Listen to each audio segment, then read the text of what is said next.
And so now to Fernando Pavon, who we told you is a specialist in the labor markets and social security division of the Inter-American Development Bank.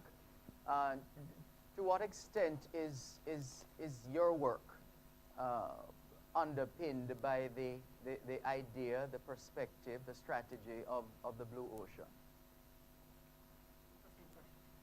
First, I have to confess, I was sitting here and listening to everything that you guys are doing. It's amazing. Congratulations. Yeah. I'm truly amazed of the Jamaican spirit.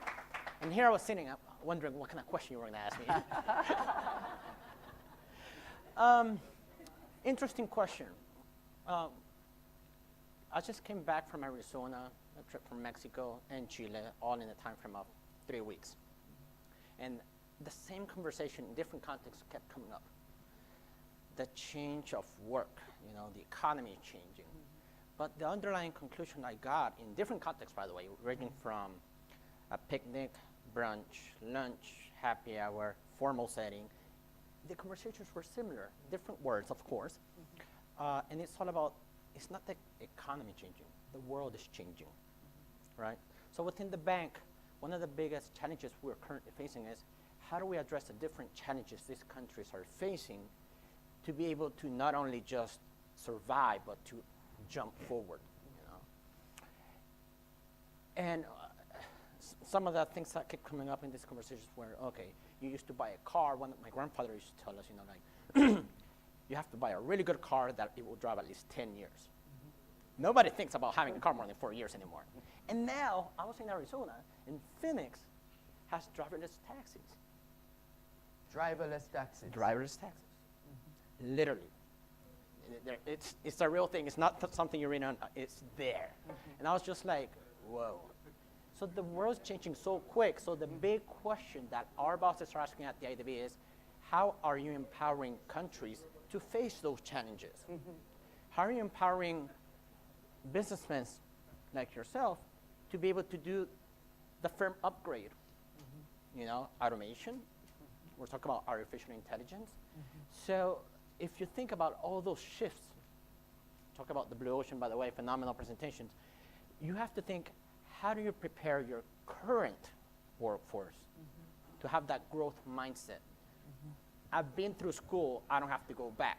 I don't want to go back to school. Nonetheless, I have to learn about blockchain, right? The whole premise of this is being able to empower our workforce to be able to be leaders in this blue ocean shift.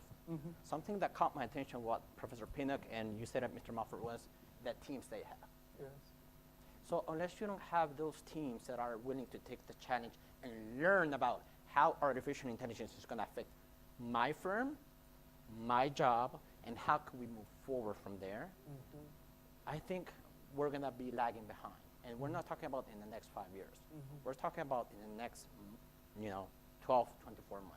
If you look up at the conferences, Apple, the CES conference, CNN was reporting this morning there was a lot of new technology, but the biggest thing was a lot of artificial intelligence. So the big question to our bosses in the bank are asking us internally is, how are you empowering the countries you work with, your partners, to be able to have an environment where they can thrive? Yes. And empowering people with the right skill sets, growth mindset to continue their lifelong learning. We're not only talking about teenagers. They learn very different than what you and I can learn. I still kind of like to highlight paper. You don't give them a paper, you give them a 2-minute video. If it's longer than 2 minutes, they will not see it. And then you have another generation that's like, okay, e-learning 1 hour, 2 hours at a time.